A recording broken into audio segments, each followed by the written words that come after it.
college, through her 2 years in the Peace Corps and currently her return to this continent. 6 years in total, she had been to all manner of family functions and always came back with a strange story about how she thinks her Mill secretly hates her. But she, being a very quiet and sweet person, pushed those thoughts aside. Point 1. She is vegetarian and Jewish. Husband is not.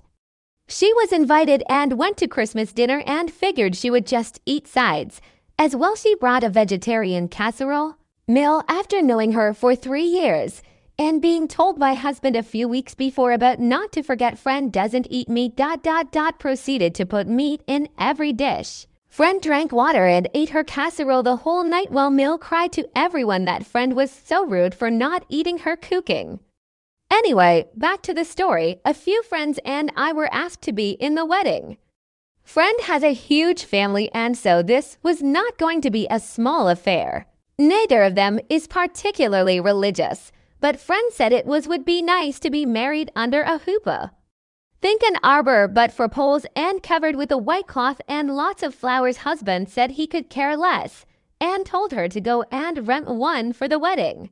I was at the bridal shower when Mill found out the pretty canopy was actually a huppah. She almost lost her shit in front of a bunch of people, but managed to compose herself and laugh angrily that if the Jews were being represented, so would the Catholics. In my head, I heard a record screech. Guys, they aren't Catholic. So after much fighting, a lot of screaming, crying, threatening to pull money, which is funny because she contributed nothing, Mill lost.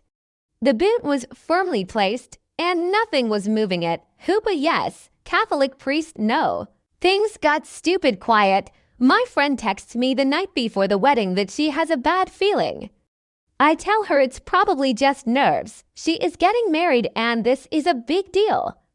Oh, how wrong I was. We all show up, get our hair and makeup done, slip into our bridesmaid dresses and hang out waiting for the bride to be finished with her hair.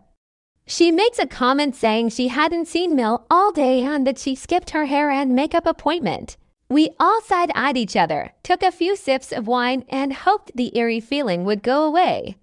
30 minutes later, as we are helping the bride into her dress, guess who shows up? If you guess Mill, you win a cookie. Flushed from coming up the stairs. She is not a light woman in full hair and makeup, and a white dress.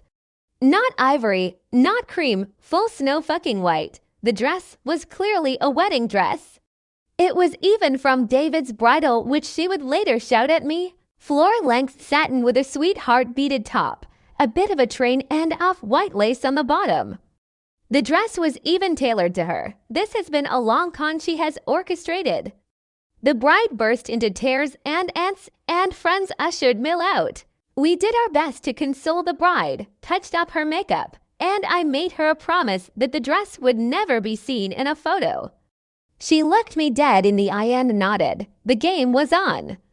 The venue only supplied white wine and champagne for the wedding party. But I grabbed my purse and ran down into the reception area and managed to flag an attendant by the bar and bribe him with a cool $20 to give me a bottle of red early. I cracked the baby open, filled a solo cup to the brim with it, and stalked outside. After a few swigs from the bottle for courage, I went over to where everyone was getting ready to take photos. With one last hard stare at my friend, I got her nod of approval. I pulled out my phone, held it in front of my face like I was reading a text and walked straight into Mill. I poured the entire cup of red wine down the front of her dress, jumped back and gasped.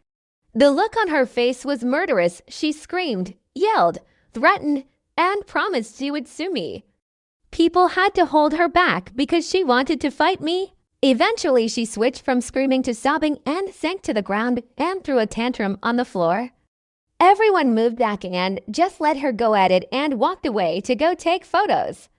It was surreal, as if everyone just hit their limit and noped out from around her. The 12-year-old flower girl whipped out her phone and snapped a few photos, much to our amusement. This is already super long, but I will say that Mill went home and changed only 20 minutes from venue into a nice dark green to small and low-cut dress. Because of this, she missed all of the photos. Wedding was beautiful. I got death glares from everyone she told that I attacked her with wine. No fucks were given as I drank and danced with friends. Bride thanked me in secret and 3 months later took me to the spa for a day of pampering. But I am officially that ISIS cunt to mill, and I'll take it with pride. Edit, you guys are awesome. Someone gave me gold, wine for all. In all seriousness, I'm glad you all enjoyed this story. I am not a superhero, but I am a woman who has been kicked around a lot due to ethnicity by this mill and had 0 fucks left to give. Lone Ranger style my fight or flight reaction is permanently stuck on fight. The couple has been NC for the last year and half since the wedding.